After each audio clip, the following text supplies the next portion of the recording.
में कानून व्यवस्था बिगड़ती है तो एकमात्र व्यक्ति जो अपने अनुभव से उन परिस्थितियों को नियंत्रित कर सकता है तो उनका नाम नीतीश कुमार है। तो ये हृदय परिवर्तन नहीं है, ये राजनीतिक उठापटक है दोस्तों, जिसके तहत चिराग पासवान वही जुबान बोलते हैं जो समय की मांग होता है। देखिए बिल्कुल हम साथ साथ हैं। विपक्ष जरूर ये प्रयास करता है कि दरारें दिखा दे हम लोग के बीच में, मेरी बातों को एम्पलीफाई करके कोशिश करता है कि दिखाए कि ये देखिए ये अपने ही गठबंधन को आंखें दिखा रहे। अगर वो अलग होकर लड़ते हैं तो इंडिया गठबंधन से बाहर हो जाएंगे, उनका जो मंत्रिमंडल है खाद्य प्रसंस्करण वो वहां से चला जाएगा, लेकिन सीट वो एक भी नहीं जीत पाए थे, एक भी सीट वो नहीं जीत पाए थे।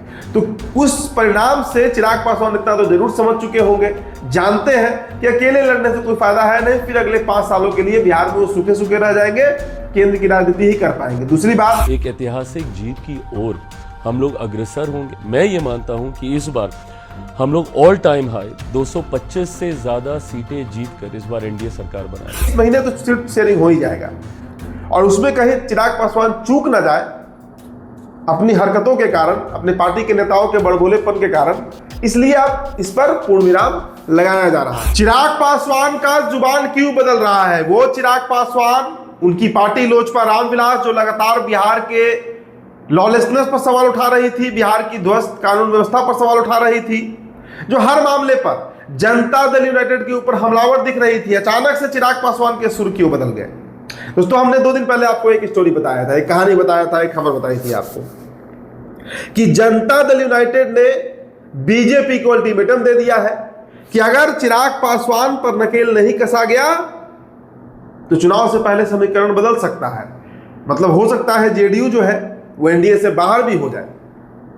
और हमने ही आपको बताया था कि भारतीय जनता पार्टी जो है अब इसको लेकर काफी नाराज भी है चिराग पासवान से। अब देखिए चिराग पासवान का एक हालिया साक्षात्कार जिसमें उन्होंने ये बात स्पष्ट कहा कि बिहार में हम एनडीए गठबंधन में हैं, हम 225 से अधिक सीटें जीतेंगे और नीतीश कुमार के नेतृत्व पर हमें पूरा भरोसा है। हमारे बारे में दुष्प्रचार तो तेजस्वी प्रसाद यादव कर रहे हैं, हमारे बारे में दुष्प्रचार हमारे और एनडीए के बीच मतभेद पैदा करने का काम तो ऑलरेडी कर रही है। तो अचानक से चिराग के सुर बदले की इनसाइड स्टोरी क्या है? देखिए बिहार में जो इस बार एनडीए गठबंधन है, जिस गठबंधन में चुनाव लड़ा जा रहा है, उससे अगर चिराग एग्जिट करते हैं, देखिए चिराग पासवान की राजनीतिक महत्वाकांक्षा बहुत ज्यादा है और दमदार प्रत्याशी भी है, दमदार उम्मीदवार भी वो बनते हैं हर बार। तो इस बार जो उनकी महत्वाकांक्षा बिहार के 1 नंबर की कुर्सी को लेकर है, वो नीतीश कुमार भाग चुके हैं। नीतीश कुमार जानते हैं, और नीतीश कुमार ने 2020 का जो एक प्रयोग हुआ था बिहार में उसको भी देख चुके हैं। तो चिराग पासवान हर जगह, मुंगेर में उन्होंने रैली किया, आरा में उन्होंने रैली किया, छपरा में उन्होंने रैली किया, हर जगह यह ऐलान कि 243 सीटों पर लड़ेंगे, हर जगह यह ऐलान कि बिहार फर्स्ट, बिहारी फर्स्ट ही एनडीए का मतलब मेन मुद्दा होगा, जो मैनिफेस्टो बनेगा उसमें मेन मुद्दा होगा। ये बातें इस तरफ साफ संकेत कर रही थी। और देखिए हर बार जो चिराग पासवान कहते हैं कि वो बिहार से चुनाव लड़ेंगे ही लड़ेंगे, ये एक बहुत बड़ा नरेशन है, एक बहुत बड़ा दबाव बनाने की राजनीति है भारतीय जनता पार्टी के ऊपर, नीतीश कुमार के ऊपर। देखिए चिराग पासवान को लेकर जो खबरें चलती हैं बड़ा स्पष्ट है कि 243 सीटों में 20 से 25 सीट या बहुत से बहुत 27-28 सीटें ही लोजपा रामविलास को मिलेंगी। लेकिन इतनी सीटों पर चिराग पासवान संतुष्ट नहीं है।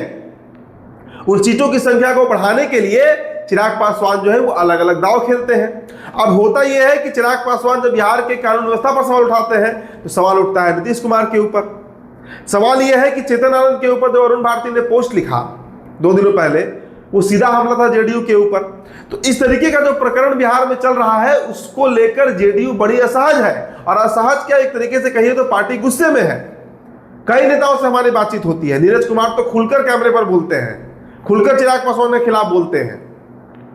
तो भारतीय जनता पार्टी की तरफ से क्या कोई डंडा चला है चिराग पासवान के ऊपर? अचानक चिराग पासवान के सुर क्यों बदलने लगे?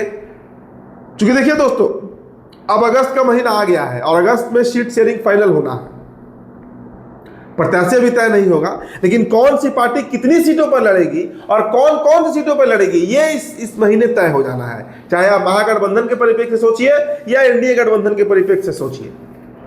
तो अब बात जो है वो पटल पर आएगी। हमारे पास जो इनपुट है कि 15 अगस्त के बाद एनडीए की बैठक होगी।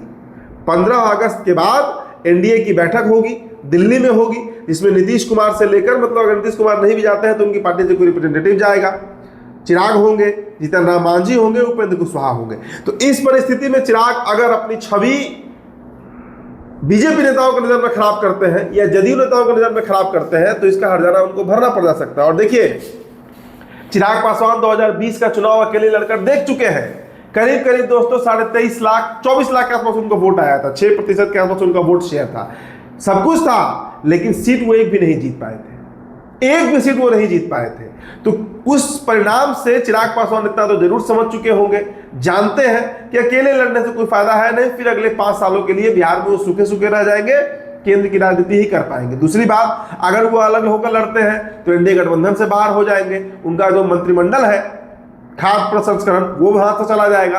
तो हर तरीके से पार्टी को नुकसान ही नुकसान है। और पार्टी नई पार्टी है, 2-3 साल पहले ही उसका बना, मतलब पार्टी को सिंबल मिला है, तो लोजपा रामविलास को अभी जमीन पर स्थापित करना है। लेकिन फिर वही बात है कि बिहार में चिराग पासवान राजनीति करना चाहते हैं, वो दिल्ली के नेता है, वो केंद्रीय मंत्री, लेकिन बिहार में भी अपनी साख को मजबूत करना चाहते हैं और इसलिए अधिक से अधिक सीटों की उनकी मांग है। अब उन सीटों को भारतीय जनता पार्टी कितना सुनती है, जदयू कितना सुनती है, क्योंकि जो बड़ी पार्टियां हैं पहले उनमें ही सीट बटेगा, बाकी जो सीट बचेगा उनमें छोटी पार्टियों को सीट मिलेगा, चाहे चिराग पासवान हो, चाहे जीतन राम मांझी हो या उपेंद्र कुशवाहा हो। और देखिए, एनडीए में अगर बगावती सुर कोई अपना रहा है तो वो सिर्फ चिराग पासवान ही अपनाते हुए दिख रहे हैं। मतलब सीट शेयरिंग को लेकर ना जीतन राम मांझी कुछ बोलते हैं, ना उपेंद्र कुशवाहा कुछ बोलते हैं, लेकिन चिराग पासवान हर जगह, हर वक्त और हर मौके पर बीजेपी और जदयू को अपनी ताकत का एहसास कराते रहते हैं, जो अब उन पर भारी पड़ते हुए दिख रहा है। और यही कारण है कि चिराग पासवान अचानक से नीतीश कुमार की तारीफ करने लगे, तेजस्वी यादव की पार्टी को सांप्रदायिक पार्टी बताने लगे, तेजस्वी यादव को अचानक से कहने लगे कि वे हमारे ऊपर ऐसे ऐसे आरोप लगाते हैं, हमें बदनाम करने का प्रयास किया जाता है, हमारा एनडीए में एकदम सबसे मधुर संबंध है और आने वाले दिनों में हम एनडीए में रहकर ही चुनाव लड़ेंगे, इसमें कहीं कोई दो राय नहीं है। नीतीश कुमार ही हमारे नेता है, दूसरा हमारा कोई नेता नहीं है। तो ये हृदय परिवर्तन नहीं है, ये राजनीतिक उठापटक है दोस्तों, जिसके तहत चिराग पासवान वही जुबान बोलते हैं जो समय की मांग होता है। देखिए, इस महीने तो सीट शेयरिंग हो ही जाएगा और उसमें कहीं चिराग पासवान चूक ना जाए अपनी हरकतों के कारण, अपनी पार्टी के नेताओं के बड़बोलेपन के कारण, इसलिए अब इस पर पूर्ण विराम लगाया जा रहा है।